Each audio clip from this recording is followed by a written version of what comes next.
Hello, I'm Bill LuMaye, and thank you for watching Community Matters. We hope you'll continue to watch as we discuss issues facing our community and provide you with the resources and information needed to find solutions.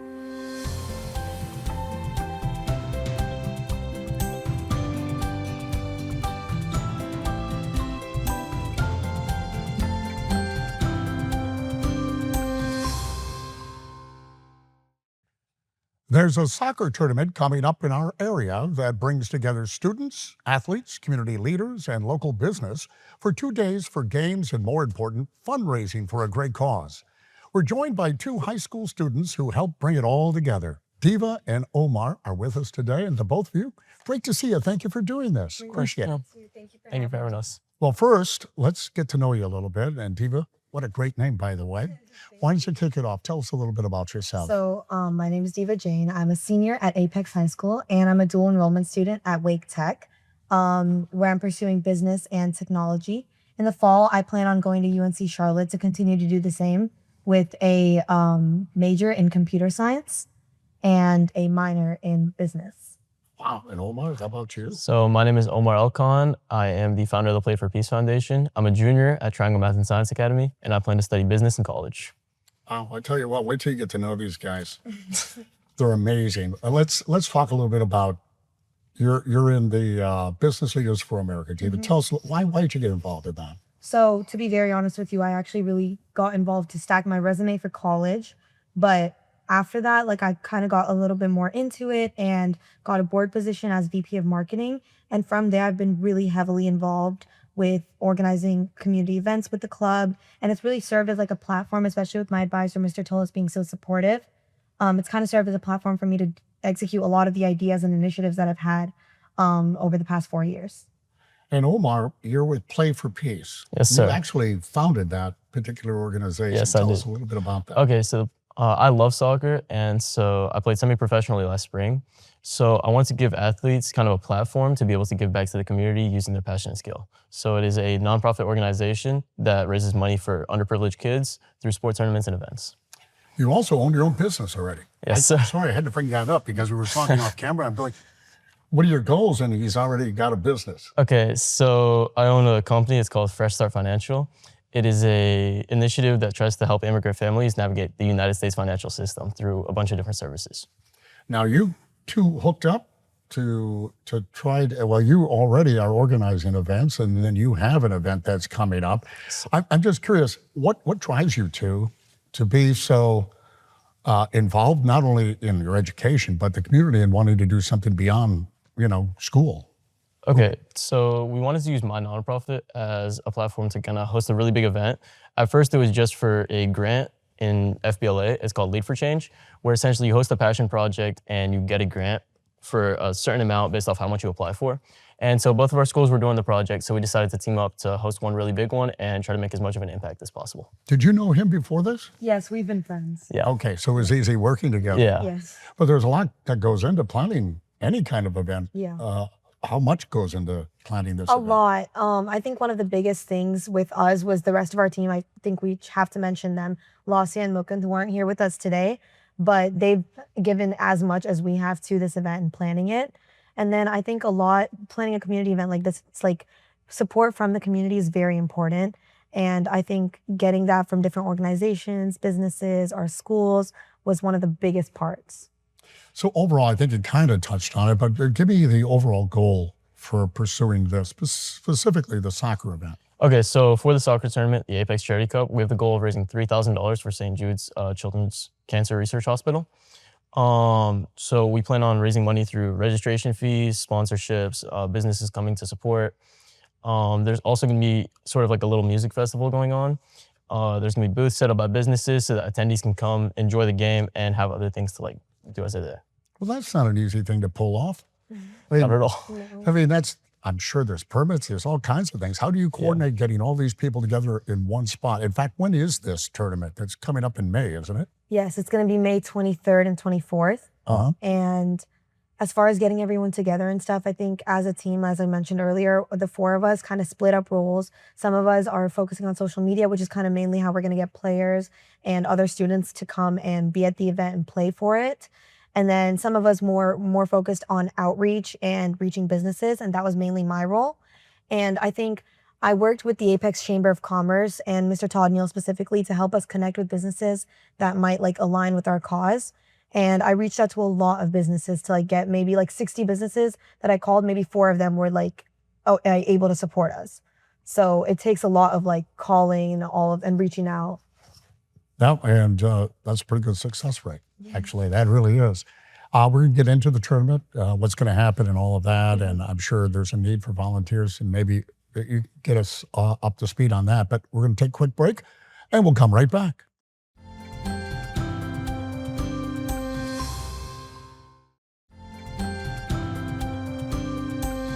And we're back with Diva and Omar.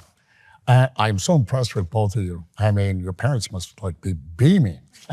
If you don't mind, let's go back a little bit and tell us a little bit more about the Future Business Leaders of America. What exactly is it, and why you're involved in it? Yeah. So Future Business Leaders of America is a national career and technical services organization. And a lot of schools have it. And it's one of the biggest business organizations in the entire country. Their main goal is kind of to help students learn more about like business, management, and entrepreneurship through competitions, workshops, and events like that.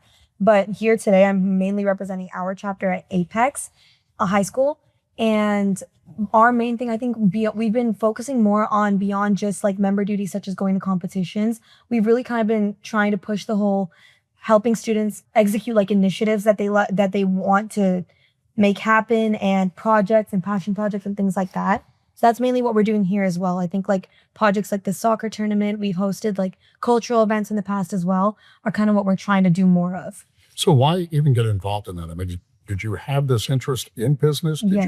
You did? Yes, absolutely. I have a huge interest in business and entrepreneurship and things like that. And then through FBLA, I was really able to like hone and like discover my passion for like event planning and project management specifically because of all the projects that I've been able to do with the support of the club. So yeah. Well, so not to ignore you, we'll get to that in a second. So looking back, you've been involved in this how long, and what have you learned? I've been involved all 4 years of high school. All right. And I've learned a lot. I think I've learned a lot about like putting events together, because it takes a lot more than you just like think at first. Because like last year I organized an event called Bollywood Night, which is kind of like a cultural event where we brought together like people, and there was like a DJ, vendor booths, things like that, to raise money for education in underserved areas in third world countries. And through that, I learned a lot about like the more logistics side of planning an event, such as like event insurance, venue bookings, things like that, and like the kind of background stuff that goes on. And then this year when we're doing that event again, I know a lot more about how to make it happen. And I think making those mistakes and being able to make the mistakes that I made while planning those events would help me like do it better in the future. No, I agree. And Omar, I know you're a pretty good soccer player. I got to ask you about Play for Peace. It sounds like two things people would be on board with. Yeah, of course. So Play for Peace is a government certified nonprofit. It's 501c3, so all of it is directly donated to charity. And so we started in August of last year. We've raised over $1,000 in funding. All of it went towards education in Wake County.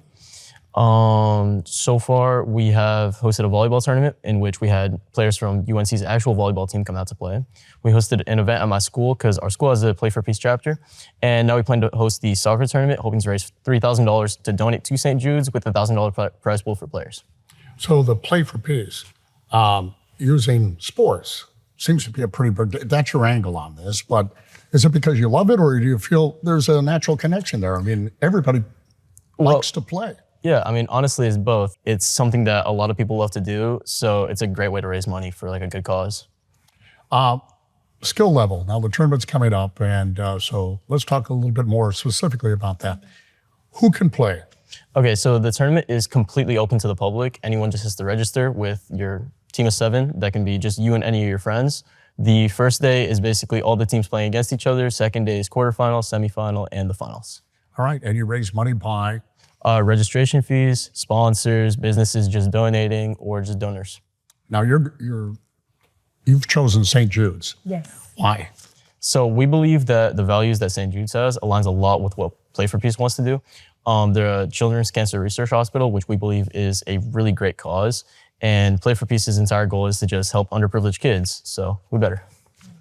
Can't argue with that. I really can't. Yeah. Now, you talked a little bit about the organization that goes into all of this. Yes. Now that this is ready to, is it ready to go at this point? Are you set to go on May 23rd and 24th? Or as you look at an event this size, have you guys run across any issues that you've learned from? So actually, we were supposed to have this event with a bunch of college teams, but due to NCAA regulations, we weren't able to invite as many as we wanted to. Really? Yeah. So next year, we actually plan to host it again, except get a lot more college teams on board in the fall so that they can, like, try and plan for it, make sure that they're like able to actually come out. We actually had a hotel reach out because they wanted to be the official like hotel of the tournament. So we're going to be allowed to get a lot more teams like nationwide. But as far as the tournament this year, it's just completely open to anyone. You should run for office because our government can't accomplish something like this. And you guys are young and starting out. Man, you got bright futures. And what a great cause. I'll tell you what, we're going to come back with both these wonderful people. And stick around because more to talk about.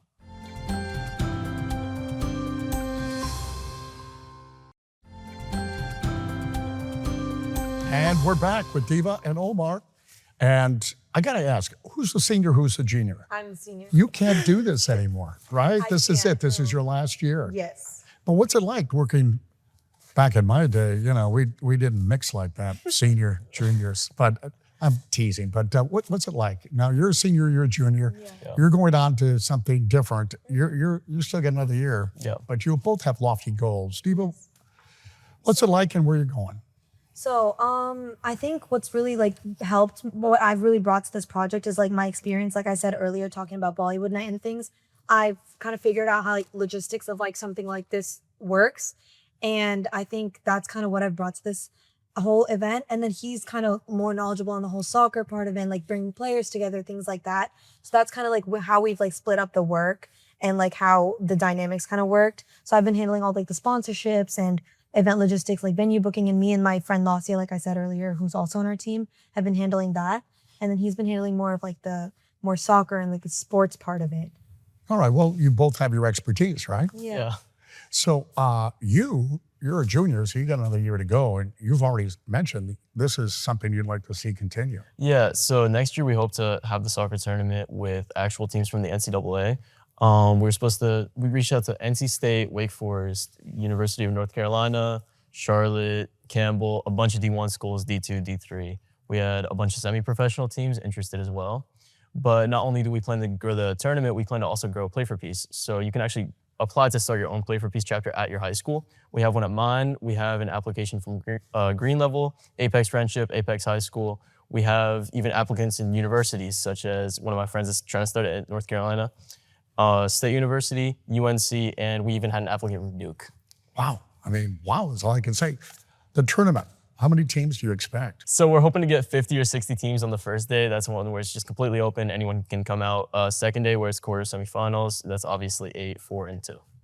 Well, you've been dealing with sponsors, and maybe you both have. How receptive has the community been with you guys? Yeah, I think they've actually been really supportive, especially we've also gotten the support of Mayor Gilbert, who's also like helped a lot with like getting the word out for us and connecting us. And then as I mentioned earlier, Todd Neal at the Chamber of Commerce, I think once I connected with him, he was able to connect with me with businesses that really like actually aligned with our vision. And from there they've been really receptive with us, and they've been really open to the idea of supporting an event like this. So we have a lot of businesses coming out and like setting up booths. And then those who aren't are still donating very generously or helping us with in-kind sponsorships or prize sponsorships. Now, how many, I don't know, you can't really tell how many people are going to be there, but you have a potential for a lot of people coming to support teams. How do you handle the crowd and all the needs of a crowd? Okay, so we plan to have it at like a pretty decent sized stadium, either Apex Friendship's high school field or TMSA's, Triangle Math and Science, which is my high schools. There is a lot of space for like a crowd, and we plan to have booths from like different businesses, sponsors, things like that. So there should be a lot of space for people to come watch. There's obviously going to be like bleachers so you can sit down and watch the game as well.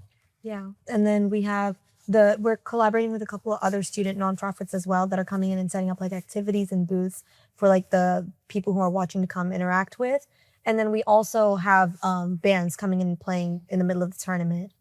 So there's that as well. So it's a lot of fun Yeah. for everybody. Yeah. Do you have a goal, a fundraising goal? Yeah, so we have the goal of raising $3,000 for St. Jude's, but we're looking to make a lot more from the tournament, just for prize fund, things like that. So for the folks who are watching and are planning now to attend, what can they expect? So they can expect a competitive and fun atmosphere to just come watch. When it comes to the game, they can expect a lot of businesses, like just locally owned, things like that. We do have One Life Fitness, who's interested in sponsoring our tournament as well. Great. It's a really big gym in Apex, so you can come learn more about that. You can also expect a lot of music, as we said, a lot of bands coming out to play. And yeah, you can expect to definitely meet a lot of people. Awesome. And an event like this, logistically speaking, what do you need? Do you need volunteers? Do you need more money? I mean, before the event, how can people help you? So I think obviously as a student-led initiative, any extra funding helps us make this a more positive experience for everyone. So we definitely still are looking for businesses to sponsor and partner with us.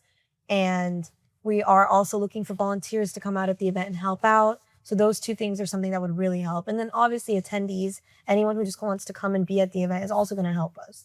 Now, I'm assuming you have a website or a place people can check in and find out what's going on and how they can help. What is it? So on our Instagram page, actually at Play for Peace Foundation, you can learn everything about the tournament. You can learn more about the nonprofit itself. There's a link tree connected to it where you can learn more about our sponsors, things like that. And you mentioned sponsors. What are you looking at? Anybody, or do you have a specific target? Really any business that will align with us, or any individual as well. But some of the ways sponsors can get involved is by either sponsoring an in-kind donation like prizes. So we have businesses like Whole Brain Escape that are sponsoring escape room vouchers for runner-ups as prizes. So there's that as an option, or there's just direct sponsorship. And then in exchange, our sponsors are going to be getting marketing on our website and our social media pages. They'll also be getting brand placement. And then there's also the opportunity to come set up a booth like we mentioned. I'm exhausted just listening to you. You guys are doing so much. Aren't you supposed to be in school? Yes. Yeah. So what are you doing School here? today. Get out of here. Thank you so much. You guys are amazing, and good luck with the event. Yeah. Thank you so much. Yeah. And thank you for watching. We hope you've enjoyed today's show. If you have any questions or would like to know more, visit our websites at RaleighCW.com and myrdctv.com. I'm Bill LuMaye, and thank you for watching Community Matters. We'll see you next week.